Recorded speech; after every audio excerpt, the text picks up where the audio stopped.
The Modern Masters. The best horror tales of today, profiting for the long evolution of the type, possess a naturalness, convincingness, artistic smoothness, and skillful intensity of appeal quite beyond comparison with anything in the Gothic work of a century or more ago.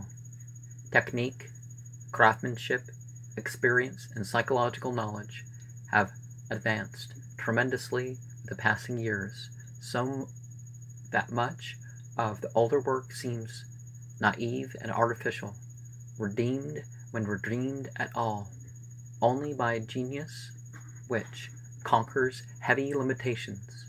The tone of jaunty and inflated romance, full of false motivation, and investing every conceivable event with a counterfeit significance and carelessly inclusive glamour, is now confined to lighter and more whimsical phases of supernatural writing. Serious weird stories are either made realistically intense by close consistency and perfect fidelity to nature, except in the supernatural direction which the author allows himself, are cast altogether in the realm of fantasy, with atmosphere cunningly adapted to the visualization of a delicate, exotic world of unreality beyond space and time, in which almost anything may happen, but if it happen in true accord with certain types of imagination and illusion, normal to the sensitive human brain. This, at least, is the dominant tendency, though, of course, many great contemporary writers slip occasionally into some of the flashy postures of immature romanticism, are into bits of the equally empty and absurd jargon of pseudo-scientific occultism, now at one of its periodic high tides.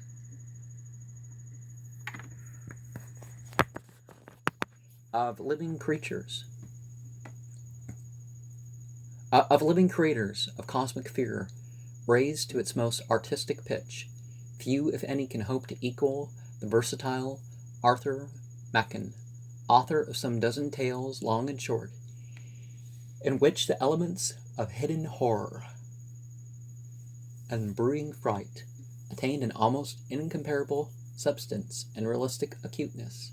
Mr. Machen, a general man of letters and mastery of an exquisitely lyrical and expressive prose style, has perhaps put more conscious effort into his picaresque chronicle of Clemendy, his refreshing essays, his vivid autobiographical volumes, his fresh and spirited translations, and above all else, his memorable epic of the sensitive, aesthetic mind, The Hill of Dreams, in which the youthful hero responds to the magic of that ancient Welsh environment which is the author's own, and lives a dream life in the Roman city of Isca Silurum, now shrunk to the relic-strewn village of Caerleon on Usk.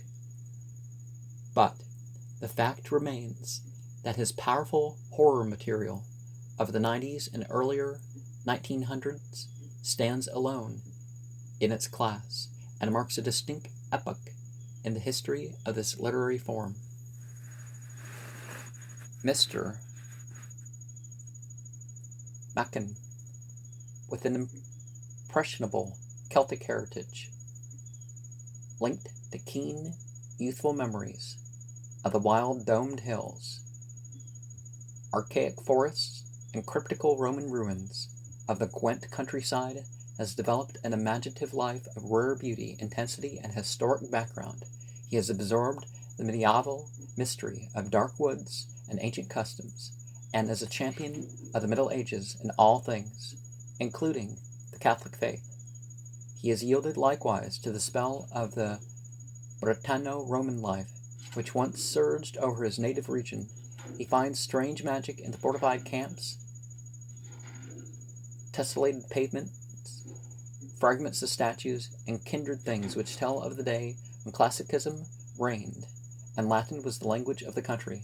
A young American poet, Frank Belknap Long Jr., has well summarized this dreamer's rich endowments and wizardry of expression in the sonnet on reading Arthur Machen. There's a glory in the autumn wood. The ancient lanes of England wind and climb past wizard oaks and gorse tangled thyme, to where athwart a mighty empire stood. There's a glamour in the autumn sky. The reddening clouds are writhing in the glow of some great fire. There are glints below of tawny yellow where the embers die. I wait, for he will show me, clear and cold, high raised in splendor, sharp against the north, the Roman eagles, and through mists of gold the marching legions as they issue forth. I wait, for I would share with him again the ancient wisdom of the ancient pain. Did I say? I said mist, right? Of Mr. Machen's horror tales. The most famous is perhaps the great god Pan of written in 1894, which tells of a singular and terrible experiment and its consequences. A young woman, through surgery of the brain cells, is made to see the vast and monstrous entity of nature, and becomes an idiot in consequence, dying less than a year later. Years afterward, a strange, ominous, and foreign-looking child, named Helen Vaughan, is placed aboard with a family in rural Wales and haunts the woods in unaccountable fashion. A little boy is thrown out of his mind at sight of someone or something he spies with her, and a young girl comes to a terrible end in similar fashion. All this mystery is strangely interwoven with the Roman rural entities of the place, as sculptured in antique fragments. After another lapse of years, a woman of strangely exotic beauty appears in society, drives her husband to horror and death, causes an artist to paint unthinkable paintings of witches' sabbaths, creates an epidemic of suicide among the men of her acquaintance, and is finally discovered to be a frequenter of the lowest dens of vice in London, where even the most callous degenerates are shocked at her enormities. Through the clever comparing of notes on the part of those who have had word of her at various stages of her career, this woman is discovered to be the girl, Helen Vaughan, who is the child, by no mortal father, of the young woman on whom the brain experiment was made.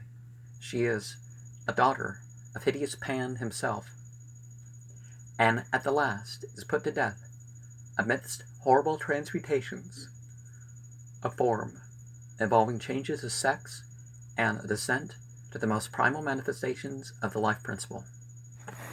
But the charm of the tale is in the telling. No one could begin to describe the cumulative suspense and ultimate horror which every paragraph abounds without following fully the precise order in which Mr. Machen unfolds his gradual hints and revelations. Melodrama is undeniably present, and coincidence is stretched to a length which appears absurd upon analysis, but in the end, with only an appreciative shudder and a tendency to repeat the words of one of the characters, "It is too incredible, too monstrous. Such things can never be in this quiet world. Why, man, if such a case were possible on our earth, it would be a nightmare."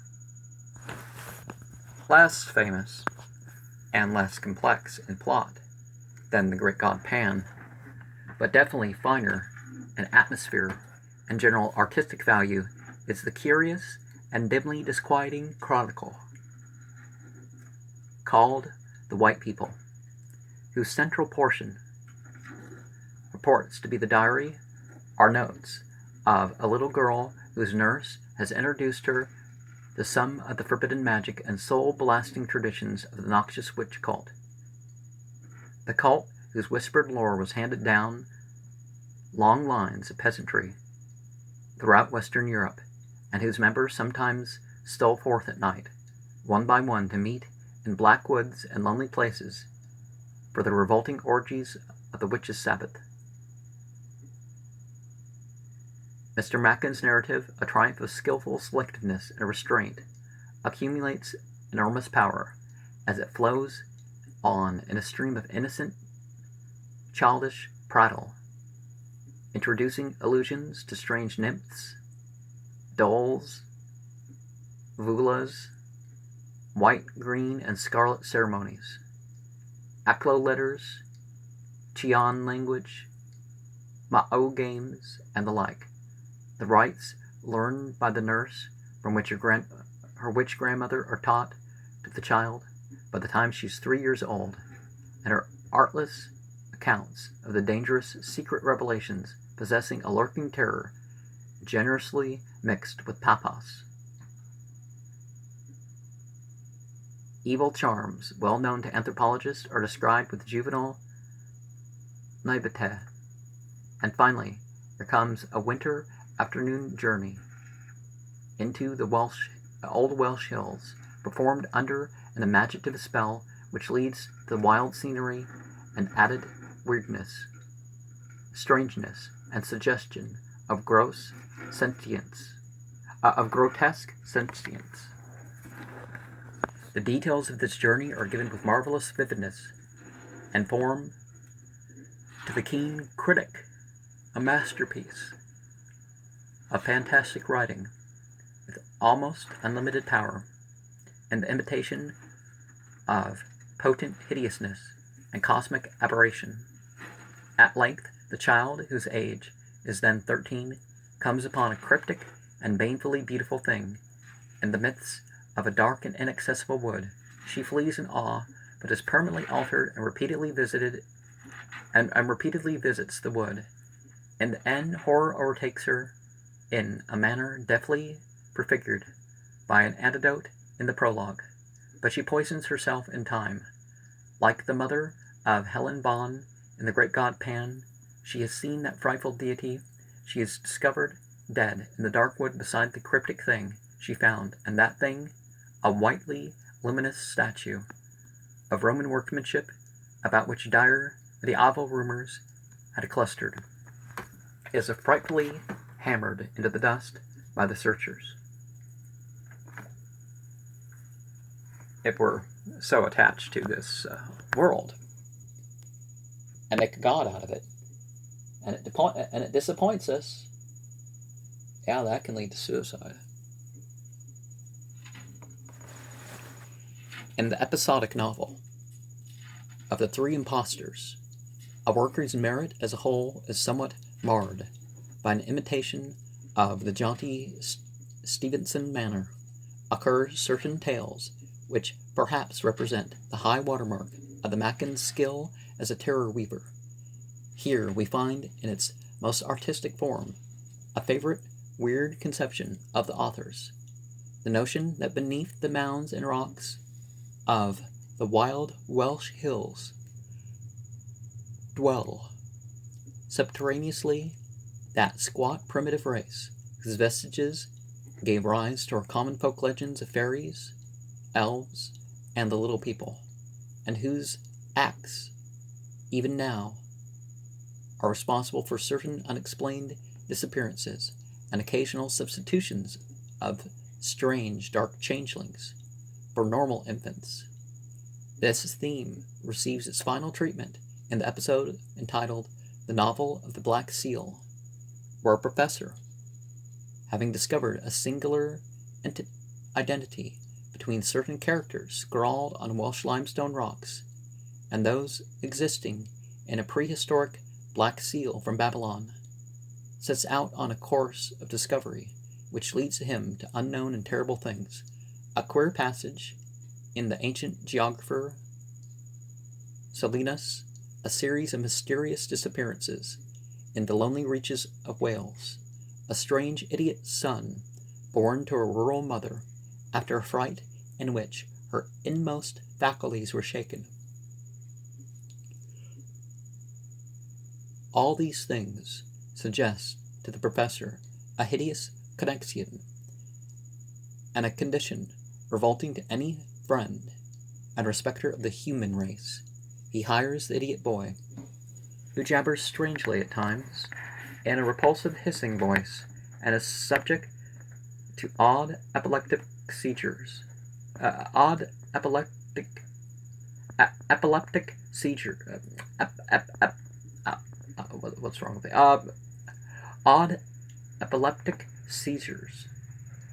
One, after such a seizure, in the professor's study by night, disquieting odors and evidences of unnatural presences are found, and soon after that, the professor leaves a bulky document and goes into the weird hills with feverish expectancy and strange terror in his heart. He never returns, but beside a fantastic stone in the wild country are found his watch, money, and ring, done up with catgut, in a parchment bearing the same terrible characters as those on the black Babylonish seal and the rock in the Welsh mountains.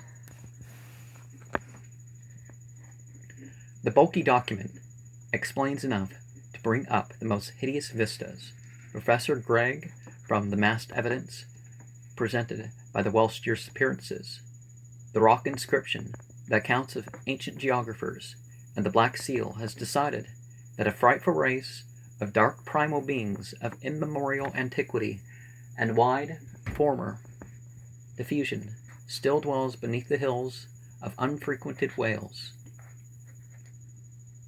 Further research has unriddled the message of the black seal and proved that the idiot boy, a son of some father more terrible than mankind, is the heir of monstrous memories and possibilities.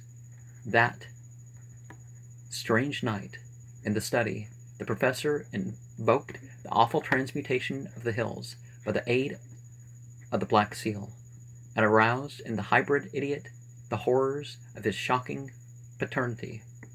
He saw his body swell and become distended as a bladder when the face blackened, and then the supreme effects of the invocation appeared, and Professor Gregg knew the stark frenzy, a cosmic panic in its darkest form. He knew the abysmal gulfs of abnormality that he had opened, and went forth into the wild hills, prepared and resigned.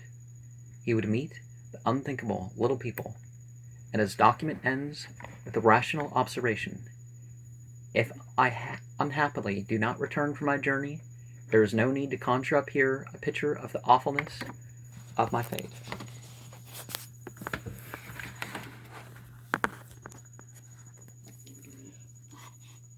Also, in The Three Impostors, in the novel of The White Powder, which approaches the absolute culmination of loathsome fright, Francis Leicester, a young law student, nervously worn out by seclusion and overwork, has a prescription filled by an old apothecary none too careful about the state of his drugs. The substance, it latter turns out, is an unusual salt, which time and varying temperature have accidentally changed into something very strange and terrible. Nothing less, in short, than the medieval vinum sabbati, whose consumption at the horrible orgies of the witches' Sabbath gave rise to shocking transformations and, if injudiciously used, to unutterable consequences.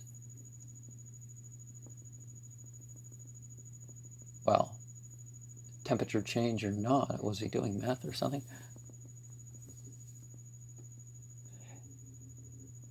Innocently enough, the youth regularly imbibes the powder in a glass of water after meals, and at first seems substantially benefited.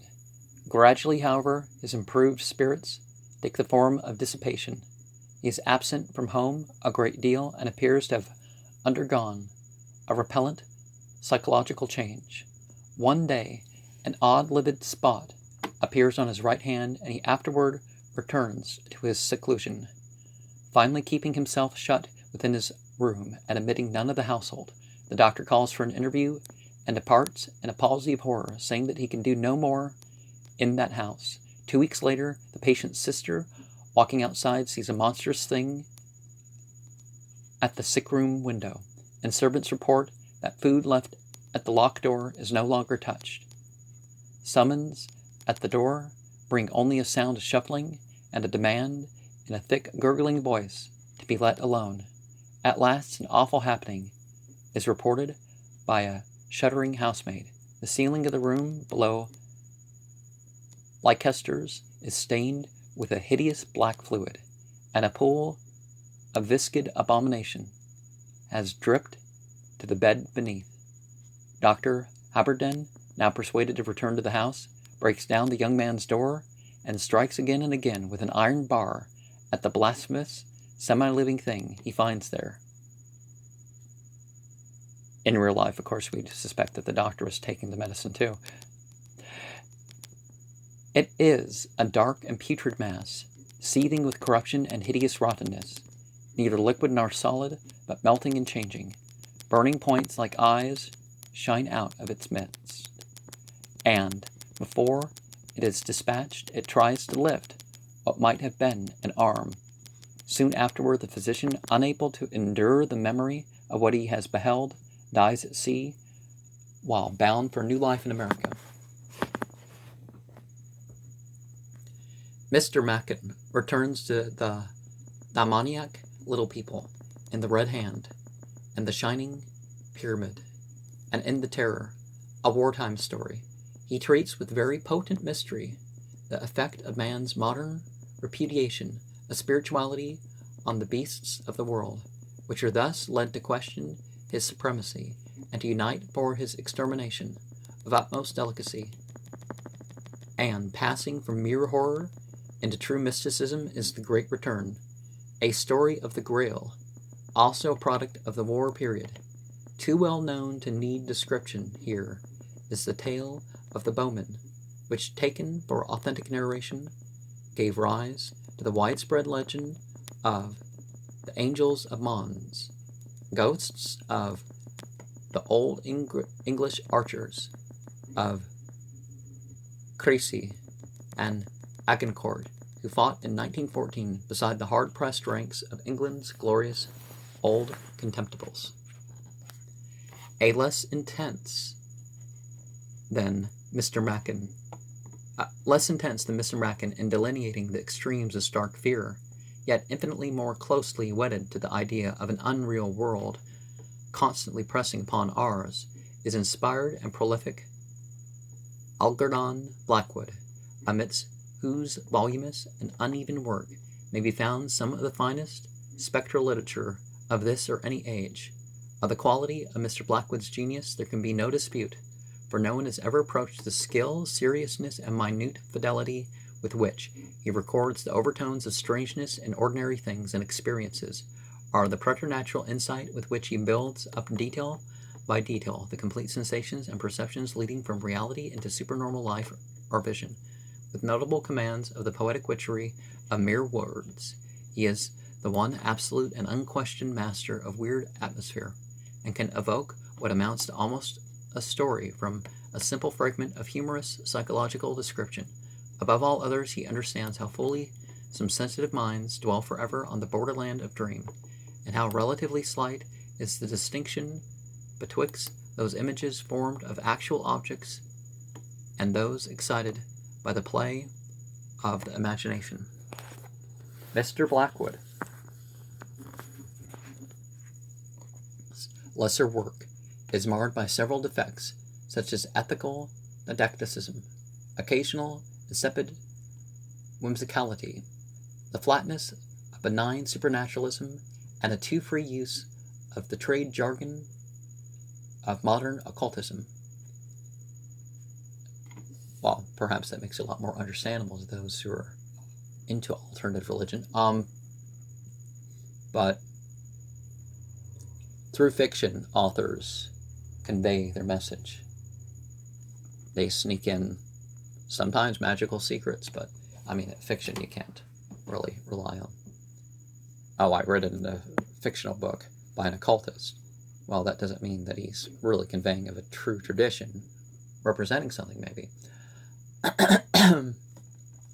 A fault of his more serious efforts is that diffuseness and long-windedness which results from an excessively elaborate attempt under the handicap of somewhat bald and journalistic style, devoid of intrinsic magic, color, and vitality, to visualize precise sensations and nuances of uncanny suggestion. But in spite of all this, the major products of Mr. Blackwood attain a genuinely classic level, and evoke, as does nothing else in literature, an awed and convinced sense of the eminence of strange spiritual spheres or entities. The well-nigh endless array of Mr. Blackwood's fiction includes both novels and shorter tales, the latter sometimes independent and sometimes arrayed in series.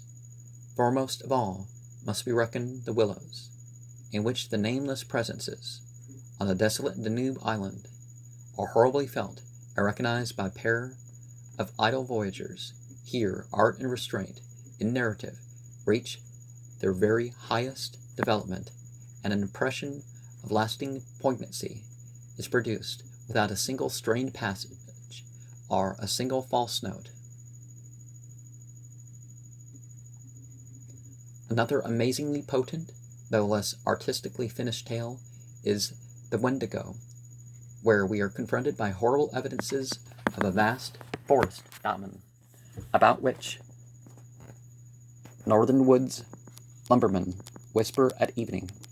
The manner in which certain footprints tell certain unbelievable things is really a marked triumph in craftsmanship.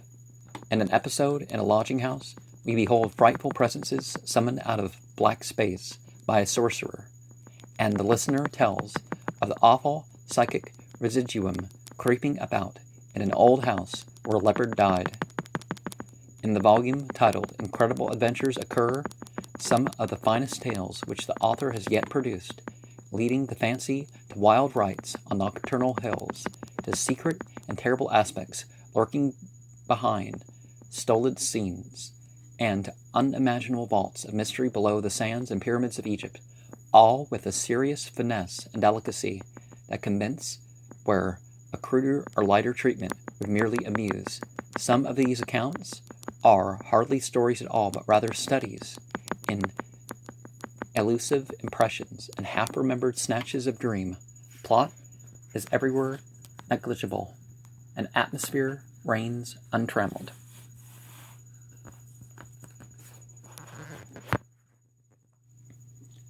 John Silence, Physician Extraordinary, is a book of 5 related tales, through which a single character runs his triumphant course, marred only by traces of the popular and conventional detective story atmosphere. For Dr. Silence is one of those benevolent geniuses who employ their remarkable powers to aid worthy fellowmen in difficulty. These narratives contain some of the author's best work, and produce an illusion at once emphatic and lasting.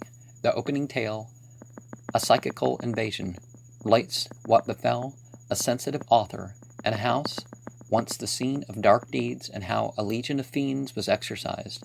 Ancient Sorceries, perhaps the finest tale in the book, gives an almost hypnotically vivid account of an old French town where the once unholy Sabbath was kept by all the people in the form of cats.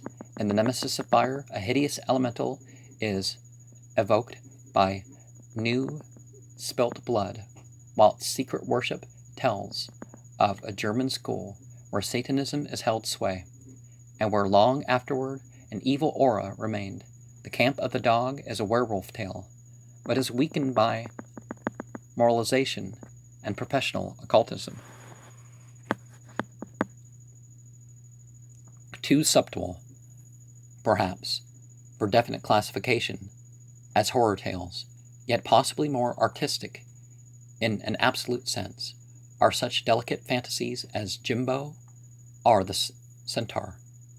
Mr. Blackwood achieves in these novels a close and palpitant approach to the inmost substance of dream, and works enormous havoc with the conventional barriers between reality and imagination. Unexcelled in the sorcery of crystalline singing prose, and supreme in the creation of a gorgeous and languorous world of iridescently exotic vision, is Edward John Morton Drax Plunkett, 18th Baron Dunsany, whose tales and short plays form an almost unique element in our literature. Inventor of a new mythology and weaver of surprising folklore, Lord Dunsany stands dedicated to a strange world of fantastic beauty and pledged to eternal warfare against the coarseness and ugliness of diurnal reality. His point of view is the most truly cosmic of any held in the literature of any period, as sensitive as Poe to dramatic values and the significance of isolated words and details, and far better equipped rhetorically through a simple lyric style based on the prose of the King James Bible. This author draws with tremendous effectiveness on nearly every body of myth and legend within the circle of European culture, producing a composite or eclectic style of fantasy in which Eastern color, Hellenic form, Teutonic somberness, and Celtic wistfulness are so superbly blended that each sustains and supplements the rest without sacrifice of perfect congruity or homogeneity. In most cases, Dunsany's lands are fabulous, beyond the east, or at the edge of the world. His system of original personal and place names, with roots drawn from the classical, oriental, and other such sources, is a marvel of versatile inventiveness and poetic discrimination, as one may see from such specimens as Argemenes, Bethmura, Pultarnes, Camorac, Illyriel, or Sardathrion. So we have 1, 2, 3, 4, 5, 6, 7, 8, 9, 10, 11, 12, 13, 14, 15, 16. Okay, we have 16 paragraphs left to go with this article.